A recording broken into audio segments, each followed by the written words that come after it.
Okay, you see, some supermarkets think that we're idiots. French's crispy fried onions. I mean, that's what they look like.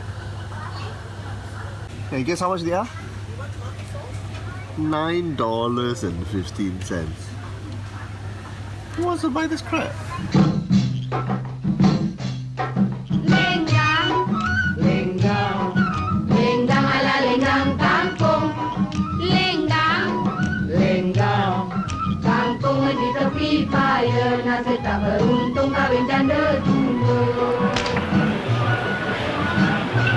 Okay, hi, we're at Geylang Serai Market and we're here to try Otak Otak Kampung Wak Mesir. A store which has been in operation since 1958 or so. They are known for selling a very unique version of Otak Otak, which they claim is a very traditional version.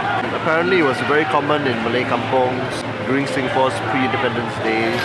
Now in the hands of the second generation, 57-year-old Wak Mesir Muhammad, instead of using fish paste, coarse fish meat is marinated with a complex spice paste and mixed with lots of serunding, grated coconut, spiced grated coconut, before being packed in banana leaves then grilled.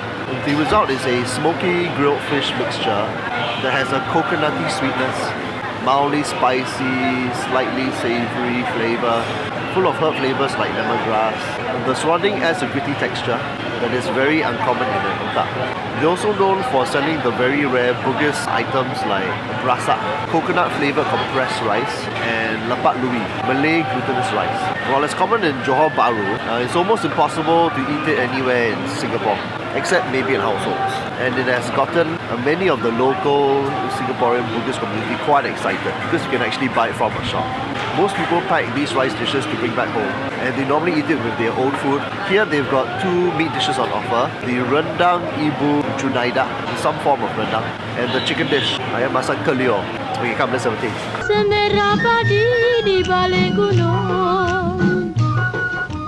Oh, hi. Can I order? V1, and give me this one. And then give me two otak. $2? Yeah. $2 $2 for for, okay, four, give me four. So this is $1, one. That's right, yeah. Semerah padi di balik gunung, padi merah dibuat emping, padi merah dibuat emping, kembang melati harum sekampung. You mind if I share? Yeah. Okay, no, thank you very much.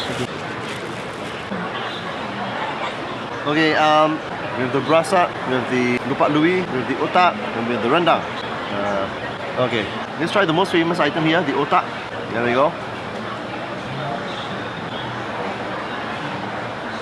Oh, okay, it's very good, but it is not like the normal otak, like what you normally expect. Because the normal otak, they actually use fish paste, something like a fish cake, and then they put spices inside, and it's not sweet.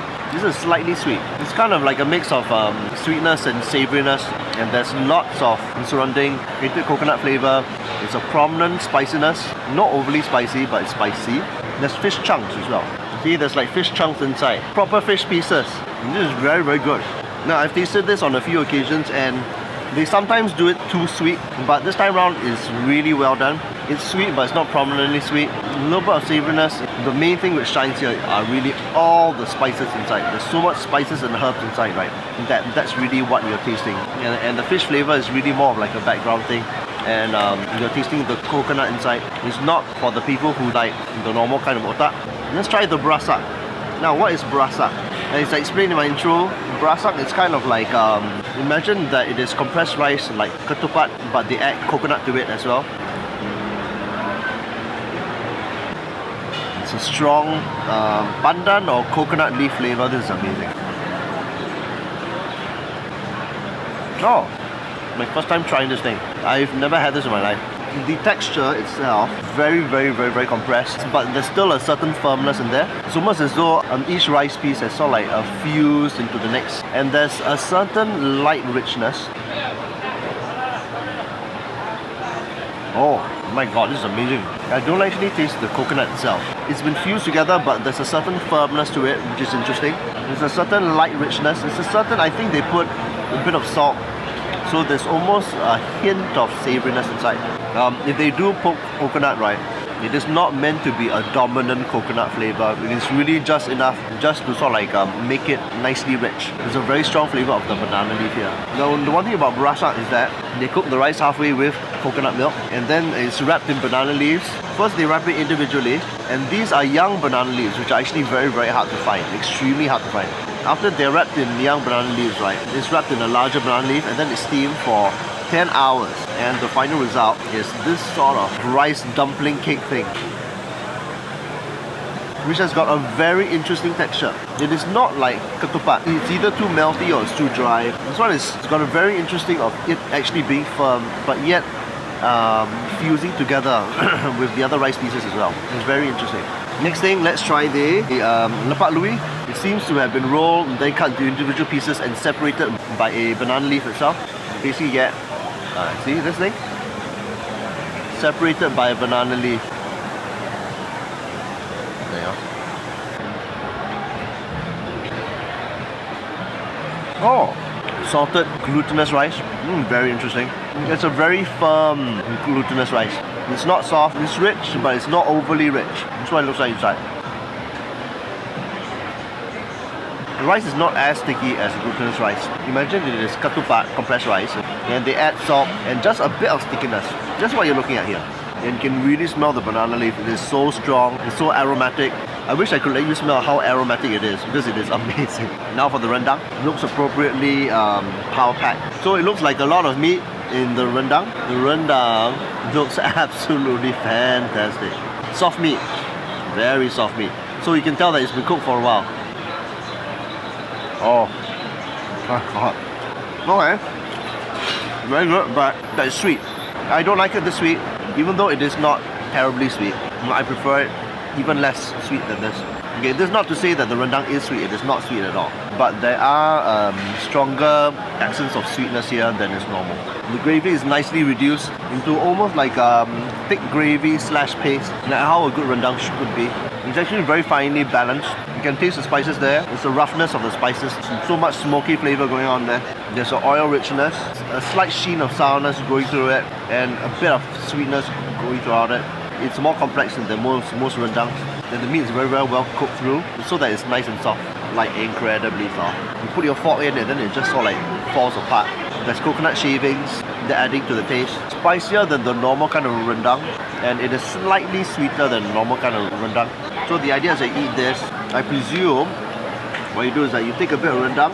Obviously if it's traditional, use your hands, see? But I'm not going to pretend to know how to use my hands. And then you eat it together like that, see?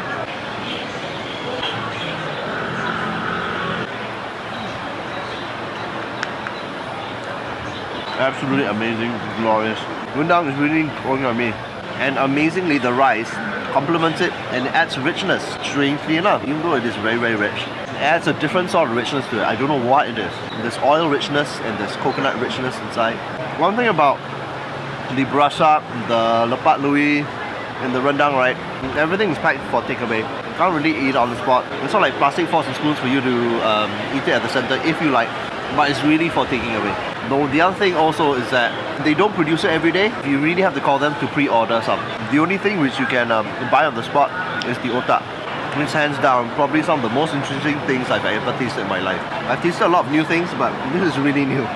Alright, so I'm done. So rich that for my lunch I've eaten one burrasa, one segment of the lepak lui, 2 otak, and basically one piece of the rendang, and I'm full. So thanks for watching another episode of Great Sweet Eats, where I eat through the whole of Singapore. I'm currently at Geylang Serai. If you like this episode, leave a like, subscribe, comment below if you're as excited as me about this dish, because I truly am. And I'll see you in the next one. Bye bye.